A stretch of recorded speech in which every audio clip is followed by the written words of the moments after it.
मेरा नाम राधिका चोपड़ा है। मैं कक्षा 12वीं ब की छात्रा हूँ। आज स्वतंत्रता दिवस के इस अवसर पर मैं आप सभी को अपनी ओर से स्वतंत्रता दिवस की हार्दिक शुभकामनाएं देना चाहूंगी और इसी के साथ मैं अपनी एक कविता प्रस्तुत करना चाहूंगी जो कि नायाब मिता द्वारा रचित है। आपने कभी सोचा है कि बॉर्डर्स को हम हिंदी में सीमाएं कहते हैं और जो चीज हमें सीमित करने पे तुली है उनके अंदर हम खुद को आजाद कहते हैं, है ना?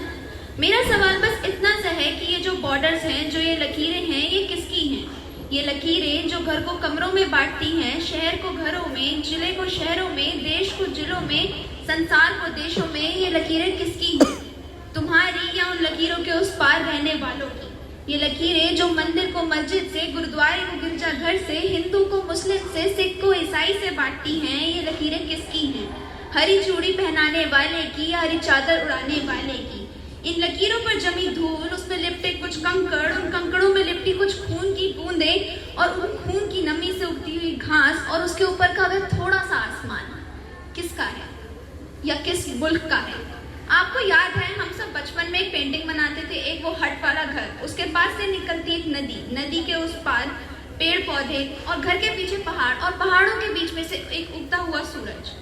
क्या आपने तब सोचा था कि वो घर किसका है, वो नदी किसकी है, वो घास किसकी है, वो पहाड़ किसका है, वो सूरज किसका है, वो बादल किसकी है? मगर बड़े ही सहज और सटीक तरीके से हमने उसे लकीरों से बांट दिया।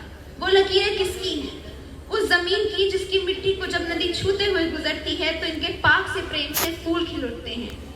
ये उन बादलों की है जो उस फूल को पौधा और फिर पेड़ बनना सिखाते हैं अपनी रूह से सींच कर, या उस आसमान की जो किराया तक नहीं मांगते सारी उम्र इन बादलों को अपने दामन में रखने का।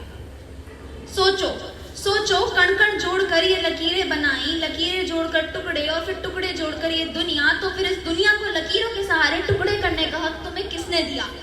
खैर सोचो अगर तुम इन लकीरों को 1000 दफा भी बांटोगे तो एक लकीर रह ही जाएगी जो खुली आंखों से नजर नहीं आएगी, मगर वह चीख चीख चिल्लाएगी कि अगर कोई आजाद है तो वो ये लकीरें हैं और अगर इनमें कोई बंद है तो वह तुम हो। धन्यवाद।